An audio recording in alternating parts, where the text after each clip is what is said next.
On this edition of Sightings, in 1994, these school children saw a UFO land. 2 years later, the alien visitors keep coming. Why would 62 children lie? Now their neighborhood is becoming a UFO hotspot. You got a lot of heat. Yeah. You feel it now? Yeah. Oh, strongly. Then, their hands have caused the lame to walk and the blind to see. Who are these healers among us? Through negligence, through weakness. Later, he's a country minister, and he's also England's premier exorcist. There always have been hauntings down the centuries. Also, the Air Force uses this machine to train pilots. Those who use it say it creates out-of-body experiences. Except for reality itself, I don't remember anything being quite that real. And can anything be done to the perverse spirit that's terrorizing these three women?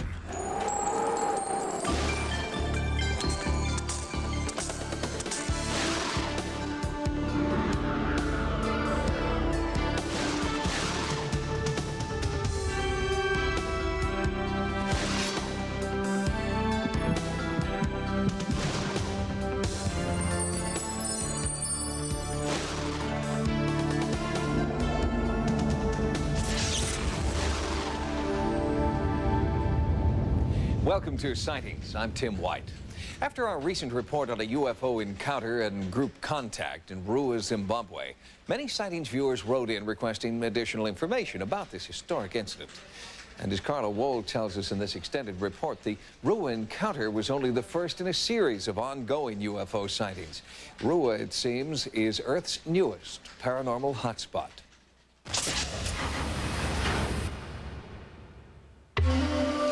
Ruwa is a small agricultural community in Zimbabwe's bush country, now the focus of UFO research, because sightings are definitely on the rise in this part of Africa. The sightings have increased. It has now come to the stage that I do not think a day goes by without some sighting.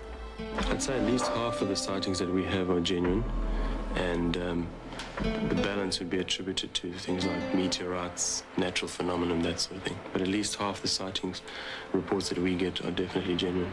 This string of UFO activity began with a group encounter that occurred in this field next to the Ariel Primary School in Ruwa.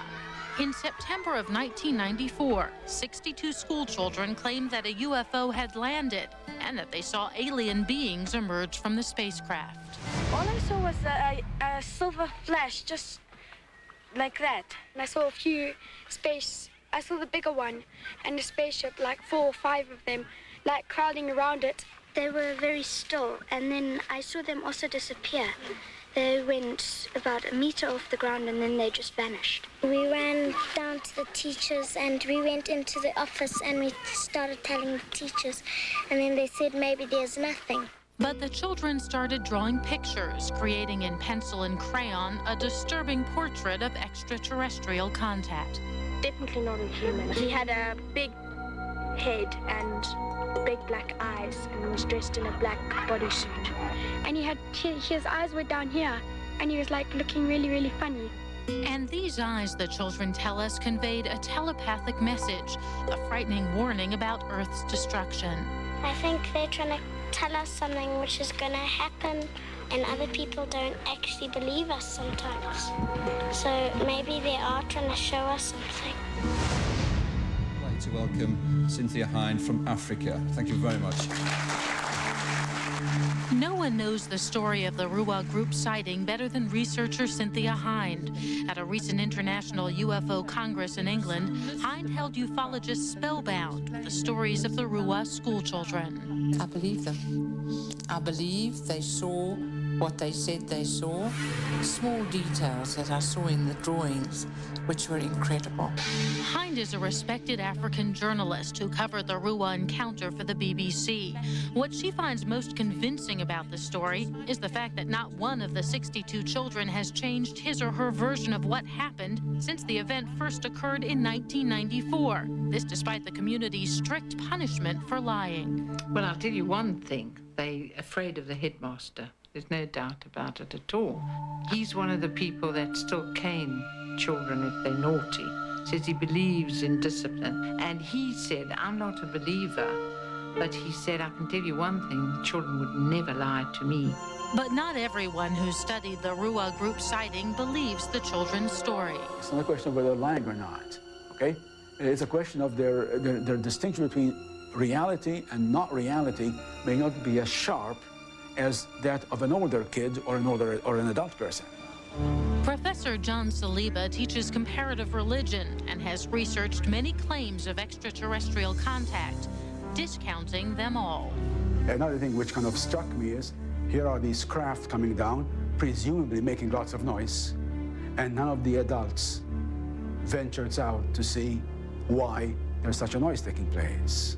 We were all actually in the middle of a staff meeting in the staff room. So there was no teacher actually outside at that point in time. They must have been discussing some very important topics at the meeting they were having. So that's kind of a thing which struck me. I still don't understand how you could get 62 kids to come up with the exact same story. I think kids knew about flying saucers. The way they drew the flying saucer and the so-called people who came out of it. Now, those are pictures you'll find in TV programs, in movies. Well, a lot of these children don't go to the movies. They live in the country. Parents are farmers. I believe them because normally children don't lie about things like that. And we always joke with the children, we always say, all these little green men come out. And they say, no, Mommy, but we did see. But I am sure that they personally are convinced that they saw something and it was something not part of nature. Well, I mean, I'm one of those people who like to see with my own eyes, okay? So essentially, there's nothing that you could hear from the children that would convince you. I mean, I have to admit, you have all these stories of flying saucers for the last 40 years, and I can't understand their goals while they're here. I don't know what they're doing. They're wasting their time. They're going around in circles, talking to a few people who are insignificant. But Hine does not view the children or the events that they claim to have witnessed as insignificant. Her proof is a question that haunts everyone who has investigated the Ruwa sightings. Why would 62 children lie? And because there have been hundreds of additional sightings since then throughout South Central Africa, more people are trusting in the children. But the children can't lie. They tell the truth. PEER, the Program for Extraordinary Experience Research, an organization founded by Dr. John Mack, is continuing to work in Southern Africa. Currently, PEER is producing an in-depth documentary on the Ruwa sightings. Next, the mystery of healing hands. Later, when it looked like it split apart, it actually went up an hour. Strange phenomena in the skies above Idaho.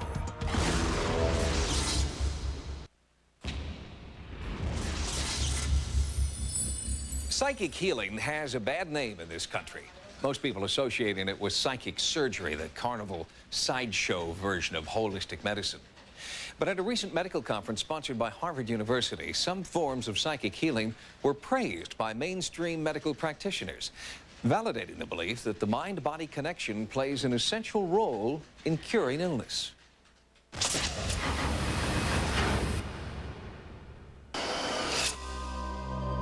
I think there's any question that some people seem to have a natural talent or ability to heal others. Dr. C. Norman Shealy is a Harvard-trained physician and medical researcher who has spent the last 25 years investigating the claims of alternative healers. He is now among a growing number of medical professionals who recognize the value that so-called spiritual healers can have in modern healthcare. The definition of a healer is really difficult to come by. And most healers will tell you that they don't heal.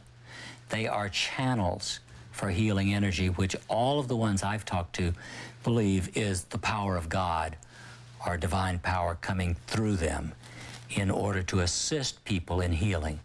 I start by, of course, asking for the help from Spirit, because I believe it all comes from the God for us, and that we open up to it and let that energy flow, and that whatever the problem is, that it's just taken care of. Douglas Johnson is a spiritual healer who has a sterling reputation among physicians and his clients, who include a number of Hollywood celebrities. He has an astonishing and well-documented healing track record. I had a cyst. They were going to operate, and I told the doctor I'd be back, and the doctor was screaming that can turn, and you can have peritonitis, and I went to Doug for 2 treatments. I went back, there was no cyst. I don't even know what it is, but I've seen cancerous tumors instantly disappear. I've seen blind people practically instantly see. Before I went to Douglas Johnson, I couldn't see from here to where your cars are down here. Now that's about 25 feet. But now, after Douglas Johnson and the healing, I can see all those buildings all the way back. Josephine Hauk was diagnosed with irreversible glaucoma by a world-renowned ophthalmologist. But after a single healing session with Douglas Johnson, her vision was restored and her daily headaches disappeared. I says, later on, I says, Doctor, do I have glaucoma? He says, no. I said, Doctor, why? The first time I came here, I says, you told me it was glaucoma. And he says, I don't know what happened. And he checked me out because he didn't believe in it. See, he couldn't find nothing. God, you got a lot of heat. Yeah. You feel it now? Oh, strongly. Johnson believes that healing energy flows through him and into his clients, who report a distinct sensation of heat emanating from his hands. And when a sightings investigative team trained a thermosensitive camera on the healer, his fingertip, shown here in red, hit the top of the temperature scale. It's like when you're on a hot day, you see like waves coming up off the pavement. Well, that's what I feel is coming out of my hand. 6,000 miles away, another spiritual healer with an international reputation channels what he calls the source, divine healing energy that also flows through his hands. Jeff Boltwood of Glastonbury, England, claims that this energy sometimes materializes in the form of ash, minerals, or oil, a phenomenon that sightings captured in this unedited videotape. All of a sudden, from nowhere, from Jeff's stroking of my hand, was divine oil coming through. And the smell was amazing. The smell filled the room just from Jeff manifesting his oil on my hand. 2 years ago, Colin Hydes was working under his car when the jack slipped and the car crushed his skull. He suffered a massive brain hemorrhage and was in a coma for more than 2 weeks. After he regained consciousness, he was partially paralyzed with blurred vision, slurred speech, and vital CSF, cerebral fluid, was leaking out of his brain. As a last resort, Colin's wife Jenny brought him to Jeff Boltwood. Within 2 weeks of seeing Jeff, I had no CSF leak. I had no CSF leak. It was completely clear. And I was, wow, something had happened. Something had happened. Within a month, Colin's other disabilities began to disappear. His vision returned, and he was able to take off his neck brace. I noticed that he became very much more upright, and he was very much more fortified with life. The question of why I have certain gifts, it comes up a great deal. Philosophically, I often say to people, there's no such thing as why. I don't ever question it in that way. I do it because that's what I'm here to do. Just as there are very few Mozarts in the world, there are very few really genius healers, if you will. And I don't think anyone can define why a given person happens to be that kind of healer. And yet, the few healers who have gained the respect of traditional health professionals like Johnson and Boltwood do share some unusual personal characteristics. Dr. Anthony Schofield of London University has made a comparative study of healers past and present. Many healers seem to have had some serious illness in the past. And it seems to me as if they've loosened their ties with this material world and seem to have sort of 1 foot in this world and 1 foot in the other world. And it's this wounded healer phenomenon that seems to allow them to channel these healing energies. Well, first of all, I had to fight to survive. Both my mother and I almost died when I was born, and she had a very serious heart condition. Douglas Johnson inherited his mother's condition, and as a young boy had several brushes with death before, he claims, a spirit visited him and bestowed the gift of healing. Boltwood, too, had a near-death experience at age 5 after a serious bout with rheumatic fever. A wonderful light came around the bed, and it got very intense, and a voice said that I would have to go back because I had work to do. And then the light entered me, with a rush of energy, and then I woke up in the bed feeling very well. I later discovered that my heart had stopped for a short while. Dr. Schofield has found that many healers believe their power comes from their ability to transcend the physical and absorb the spiritual. And in an attempt to provide a more scientific basis for this mystical theory, Dr. Schofield is performing experiments with Jeff Boltwood. In one, damaged plant seeds treated by Boltwood improved significantly over an untreated control group. And an increasing number of scientists believe that healing is a result of tapping into some universal subconscious and harnessing healing energies in this way. Ultimately, I don't suppose we'll know this side of the grave, quite frankly, what the true answer is. But all we do know is that healing works. Although there are signs alternative healing will have a permanent place in many hospitals and clinics, the field is rife with fraud and disreputable people looking for a fast buck from a vulnerable patient. Use your common sense and never undertake any alternative therapies without first checking with your doctor. Next, documented sightings and official denials in Idaho. Looking for microscopic life in space. And a monk is reborn in Seattle.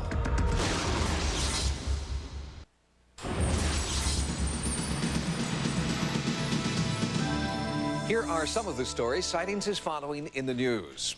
UFO sightings concentrated along the Idaho-Oregon border continue to make headlines.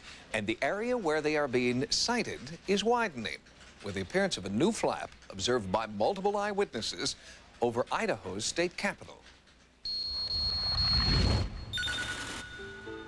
In Fairfield, Idaho, a small town just 80 miles east of Boise, ufologists are investigating the appearance of a brilliant orb and its link to similar sightings in the northwestern United States. I saw a tremendous flash of light. It was preceded by what I thought was the loudest sonic boom I'd ever heard. Johnson immediately called the two closest Air Force bases and received contradictory information. It made me wonder if they hadn't been tracking whatever this thing was, and if this thing was actually a UFO, they may have been scoping out Fairfield for whatever reason. There's been a lot of strange things come out of those hills. People that live in the area have been talking about it for years. I was coming up from the barn about 6:40 in the morning from feeding my horses when I spotted a brilliant white light in the south. There wasn't no sparks off of it or tails. It was just a big, bright light, and it was bigger than a plane, and it was traveling much faster. The last impression I had of it, when it looked like it split apart, was it actually went up and out. I mean, it didn't go out of sight as far as my view goes. It just stopped being there. The earth-shaking UFO actually triggered the seismograph at Boise State University. We personally feel like this was something that was extraterrestrial. What the answer is, we hope that we will find that. But that answer is not forthcoming, and local residents are growing increasingly frustrated with official lack of interest. We are the taxpayers. They are our people, and yet they have the nerve, the audacity to stand and lie to us about, tell us we're crazy. They owe us truth, don't they?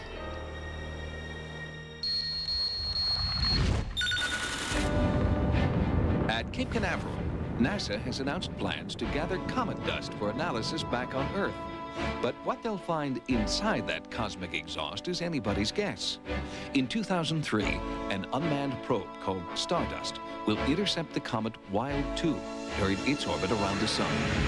As the comet flies past, Stardust will deploy a grid to catch samples from the comet's tail, dust as old as the universe that may contain extraterrestrial organisms. The astronauts of Apollo 11 gathered our first and only space dust, and NASA acknowledged the possibility that they had brought back alien life forms by quarantining the astronauts. This time, Stardust will jettison its canister of samples into the Utah desert. It will then be transported to a secret military weapons base, identified only as the Utah Test and Training Range. Some maverick scientists believe that within the dust they may find complex organic molecules, or even germs or spores, that will prove their theory that the universe is alive.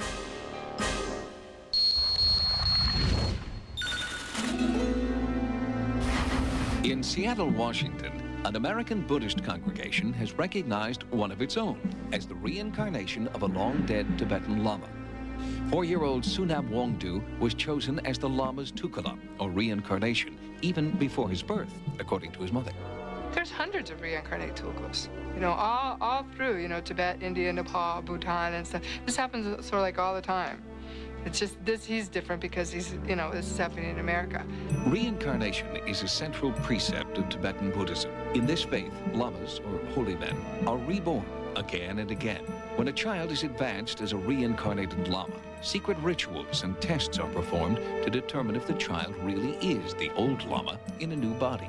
Recently, these tests were performed in Seattle, and as a result, this child is now accepted by Tibetan Buddhists worldwide as the reborn Lama Daeshung Rinpoche, who died in 1987, a man who foretold his own rebirth. He lived in Seattle all together about 20 years, and he even told two of his very faithful students. One is American and one is a Tibetan man. And he told him he's going to be born in Seattle. Strangely, the 1993 film Little Buddha also foretold the Lama's rebirth in Seattle in much the same way. In real life, the new Tukala will now claim his place as a holy man. He'll be given up voluntarily by his mother to be raised in a Kathmandu monastery. Of course, you know, to have that kind of education is just what an incredible, incredible opportunity. You know, so I'm very happy about that. But of course, I'm going to be extremely sad and, you know, probably cry oceans, you know. In January, the littlest Lama left the United States for his new life in Kathmandu.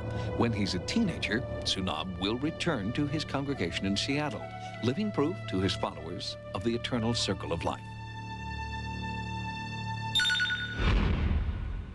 We'll have more stories from the news next time. Now, here's what's coming up on Sightings. By day, this vicar tends to the spiritual needs of his parish. At night, he exorcises their spirits. One of the women came to me and said, look, can you tell me, am I heading for a nervous breakdown or is my house haunted? And I had my first case.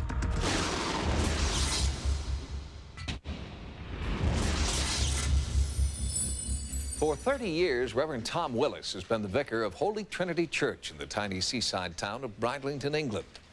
He performs Mass, baptisms, and exorcisms. In fact, Reverend Willis has gained a national reputation as the man to call when someone or something is haunting your house, your business, or even your soul.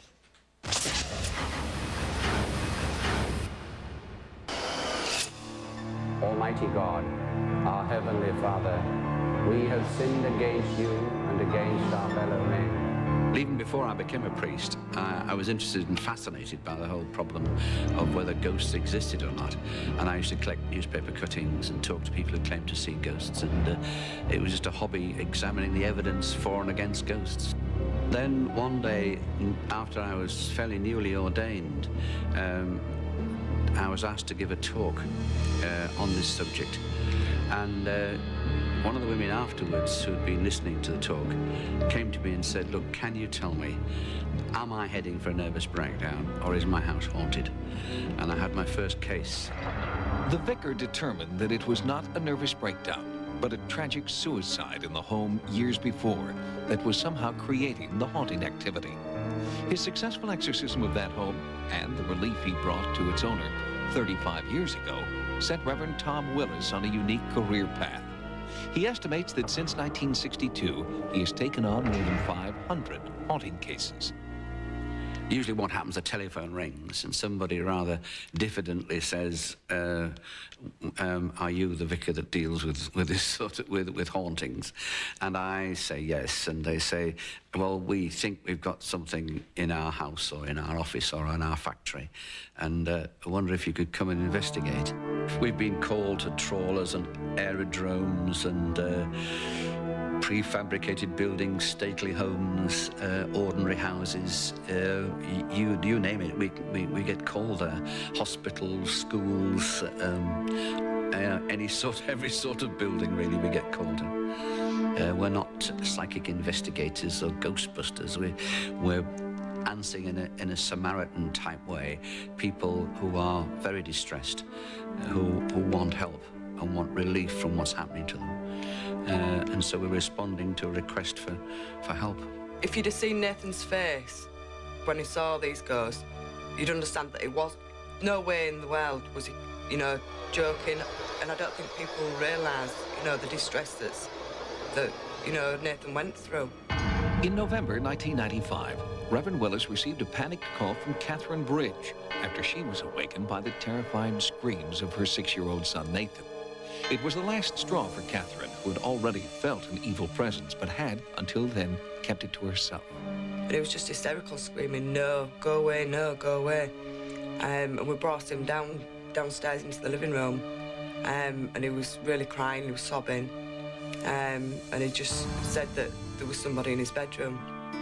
And I said to him, "No, Nathan, nobody can get in, the door's locked, But there was no way I could convince him. And all of a sudden he started screaming. And me and my mum was sort of looking around as if to say, well, what's going on? And he said, he's there, he's coming, call the police. When you're having a dream, you can't talk, can you? You can only open your mouth, can't you? Without coming out of it. So it wasn't a dream, was it? I wanted to see Nathan myself and think, well, is this just a child getting disturbed and having nightmares, or is it really happening? I went to the house and talked to them, and there seemed to be, their mother and sister also, the mother and sister also seemed to have had experiences in the house, and it seemed to me to be objective. When Tom arrived, he explained to Nathan that he was just going to go through each of the rooms and just say a prayer. He put a cross of holy water above Nathan's bed and explained that, this will make them go away. I think Tom put Nathan's mind at ease a lot, through just actually going round with him. He blessed the wall and he blessed right up. He had to come to bed on my bed. According to Church of England Archdeacon Hugh Buckingham, exorcism has been an accepted and practiced religious rite for centuries. It is quite usual for each diocese in the Church of England to have at least one person who oversees the paranormal and does exorcisms and that kind of thing. The fact is that an awful lot of people have experiences of this nature. Because for 200 or 300 years the church has not met a lot of need for this ministry, the colleges have not been geared up to teaching the clergy how to deal with the phenomena.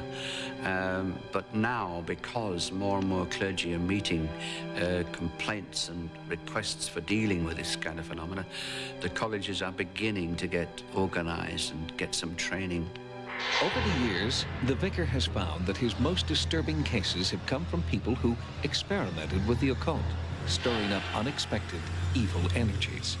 There always have been hauntings down the centuries, but we haven't had the amount of dabbling in the occult that we've had in recent years. There's been traditional teaching of the Christian faith and the Jewish faith and the Muslim faith that people should not dabble, because if you start dabbling, you begin to pull in all sorts of strange intelligences and phenomena. Reverend Willis feels that it is his duty to administer to the spiritual needs of his flock, no matter how unearthly their request. It's part, really, of the healing ministry of the church. In the same way as we lay hands for the healing of someone and are asking God to remove the illness, so you're asking God to remove evil. The Bridge case is another success story for the vicar, and little Nathan is once again having sweet dreams in his own bed. At least if anything does happen again, at least we know we've got the phone number, and we know that, he's going to take us seriously and he will come down. After 30 years with a decidedly unconventional specialty, Reverend Willis finds that kind of appreciation is the best reward. My wife is a psychologist, and she asked me her in question the other day and said, describe your life in one sentence. And I thought, good grief, how could you answer a question like that? And suddenly the words came. I was surprised. I've seen the glory and been part of it. After 30 years, Reverend Willis is finally hanging up his paranormal hat. But before he does, England's premier exorcist has scheduled a series of seminars to teach young priests the knowledge and lessons that he's learned over the past 3 decades. Next. 3, 2, 1, mark. Can this machine artificially induce out-of-body experiences? Later, driving out of voyeur ghosts.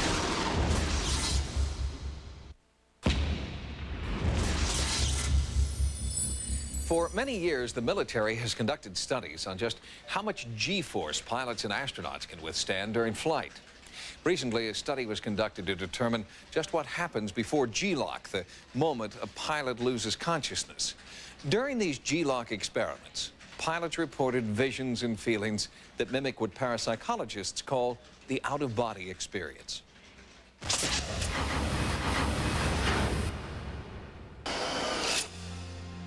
I was totally conscious. That's what was so startling, is that I was fully conscious. It was not a dream. It was not some type of hallucination. In 1972, William Buhlman took a long trip without ever leaving his house. He wasn't using drugs or alcohol. He was having an out-of-body experience.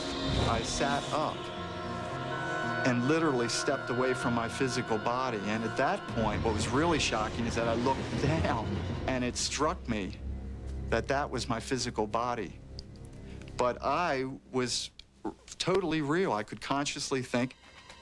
Since then, Buhlman has taken hundreds of such trips and now teaches others how to induce the out-of-body experience. He uses a meditative technique that begins with visualization of a specific place. No one knows why it works, but it's been used for centuries. That if you focus enough, your consciousness has a tendency to go to the location that you've concentrated upon. Anyone can learn how to have an out-of-body experience. Every religion in the world has a central theme that we are a non-physical being, and at death we exit our physical body. If that's true, then why can't we do the same right now? New Age hocus pocus? Just another fad, courtesy of a crazy bunch of Californians? The United States Navy doesn't think so. Okay, we're all set out here, Lieutenant. Let's rock and roll. All right. Subject is Lieutenant Schmarro. Okay, on my mark. 5, 4, 3, 2, 1, mark. This is no joyride for Lieutenant Schmarro. He is strapped inside a dynamic flight simulator, a spherical gondola perched at the end of a 50-foot centrifuge. It duplicates the extreme forces of gravity that pilots must endure inside high-altitude jet fighters. Scientists at the Naval Air Warfare Center in Warminster, Pennsylvania, are studying the potentially life-threatening effects of a condition called G-lock, gravity-induced loss of consciousness. In fighter aviation medicine, loss of consciousness is not just a symptom, it's a problem, because at the speeds that we're going, you can imagine within seconds you can impact the ground. During the earliest experiments in the 1970s, Dr. Winnery was chief scientist at Warminster. He became fascinated with the strange, unexpected side effect of G-lock. We decided to try to understand what the neurophysiology of unconsciousness was, which was truly something that was really new. And what they got was an out-of-body experience. During the loss of consciousness episode, sensory input is deprived, the ability for the brain to output to the body is deprived, and so, in essence, the nervous system or the brain interprets that as being separated from its body. Being separated from a body may be interpreted as an out-of-body experience. Some of the G-lock experiences that I had were very memorable. Aerospace engineer Rob McConnell has taken more than 40 test rides in the flight simulator. I grew up in New Jersey, and I had this feeling of being at the Jersey Shore on a warm summer evening at an amusement park. And it was dark, but there were these lights flashing around, and I could hear a calliope in the background and see a Ferris wheel and smell of cotton candy. It was as if I was there. Except for reality itself, I don't remember anything being quite that real. A fully conscious out-of-body experience is as real as us talking now. It's that dramatic. Lieutenant Dylan Schmarro is a Navy research psychologist who experienced all the sights and sounds of a real disco on this ride in the simulator. I very much felt that I was in an incredibly large warehouse-type setting that was completely dark with many colorful lights, in addition to the strobe lights going on and off. I was mingling, dancing, I can still now remember just the sounds, the echoing, the reverberations, the feeling. I still remember, I could feel the sweat on my body. I could feel I felt like I had a drink in my hand. I could feel the coldness of the drink. I completely felt as if I was truly and utterly there. We can certainly simulate out-of-body experiences, but we don't have all the answers yet. A lot of people look at there being a mind-body duality that exists. There's really not a separation. That mind is something that is an extension of the physical body that we're just not able to describe at the present time. Buhlman suggests an alternative theory. He believes that consciousness may not depend on the physical body. What if consciousness is a separate entity, independent of the biological body? That would explain a lot. There is no proof, by the way, that the biological brain, a 3-pound hunk of gray matter, is the source of consciousness. It is all assumption at this point. He sees these experiments as an important first step. I believe the most effective way to discover these answers are through self-initiated and controlled out-of-body experiences. Think of it, why can't scientists be taught to have fully conscious out-of-body experiences and begin to consciously explore the substructure of our physical universe? It's an exciting prospect. The ability to recreate the out-of-body experience in a laboratory helps broaden our understanding of the phenomenon. But figuring out how to duplicate an O.B.E. only proves that an O.B.E. can be duplicated, not why it occurs outside the laboratory. Next, did a 19th century spiritualist open the door to this modern-day haunting? I could still feel like something was next to me and was giving me the creeps.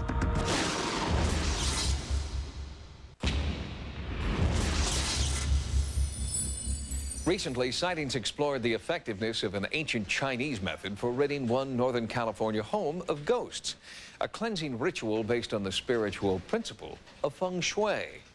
Well, now, a group in Wisconsin is using another ancient method a little closer to home, a centuries-old Native American ritual for dispelling evil spirits.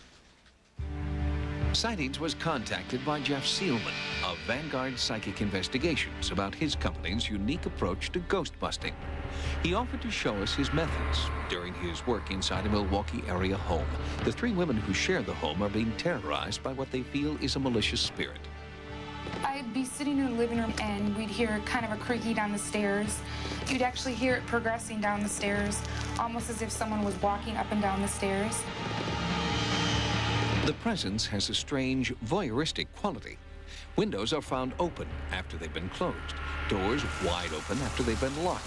Each roommate has had the feeling of being watched in her most private moments, and Kathy believes she was confronted by the entity in her own bed. When I felt the presence come into the bed with me, it felt like the covers had lifted off my body. And I kept turning around thinking maybe it was just my imagination. I fluffed the covers out, but I could still feel like something was next to me and it was giving me the creeps. Kathy didn't want to sleep in her room, and she didn't want to sleep on the couch, and she didn't want to sleep in my bedroom. So she was going to leave, and I was not going to stay here by myself, so it was, I was going to leave with her. They have moved out until the house can be cleared of its invasive energy. To rule out an earthly explanation for the phenomenon, Sightings asked 2 local researchers to survey the site and monitor environmental conditions in the home. This camera is of the type that is made to see in extreme low light level conditions. If there is any type of movement or disturbance to the normal temperatures in the room, the infrared lighting should highlight it and make it recordable for us. The 24-hour surveillance yielded no evidence of a physical disturbance, so the investigation turned to the metaphysical. Together, Jeffrey Seelman and Mary Ellen Pride have more than 25 years' experience investigating haunting activity. They employ a mix of psychic contact and spiritual cleansing to rid Midwestern homes of disturbing energies and entities. Seelman believes he knows who is haunting this house. I think it's a very powerful spirit, very evil, negative, obnoxious, parasitical, a feeder that feeds off of energy from others, in this case, the 3 women who live here. Unknown to Vanguard investigations, members of the sightings team had independently researched the history of the area. In 1844, John Wagner bought 170 acres of land in Waukesha, Wisconsin, including the land where the house in our investigation sits today. Wagner was a wealthy entrepreneur who had dabbled in mysticism, conducting seances to entertain his friends. Did John Wagner unwittingly open up a dark pathway from the other side that has never been closed? When Jeff enters the empty house, he instantly feels that he is not alone. My feeling is this particular stairway is well traversed by the spirit. In here, it watches one or more of the women take a shower or a bath.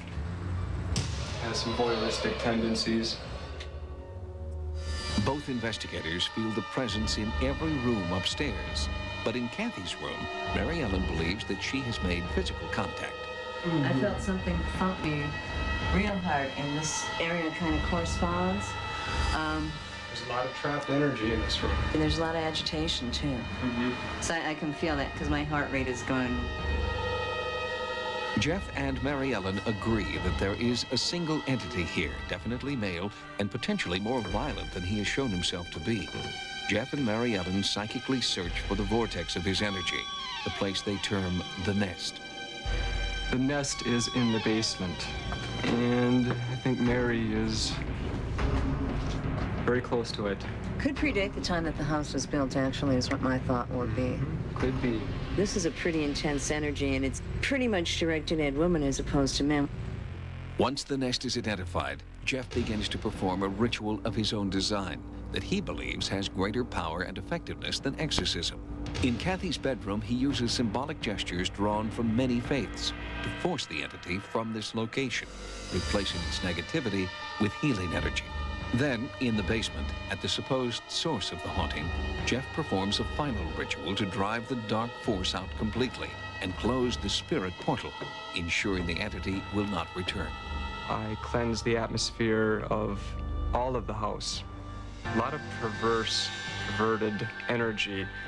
I think if the problem would have continued for a while longer, that some really bad things would have probably happened here, far worse than have already happened. After the ritual cleansing, the three women who had lived in the home agree to return for a visit. There is trepidation, but all three feel that the house has a new, benevolent energy.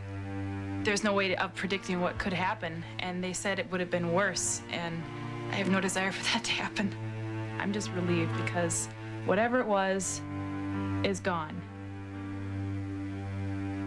Since our investigation, Kathy, Erica, and Jen have moved back into their rented home. So far, the haunting activity that drove them from the site has not returned.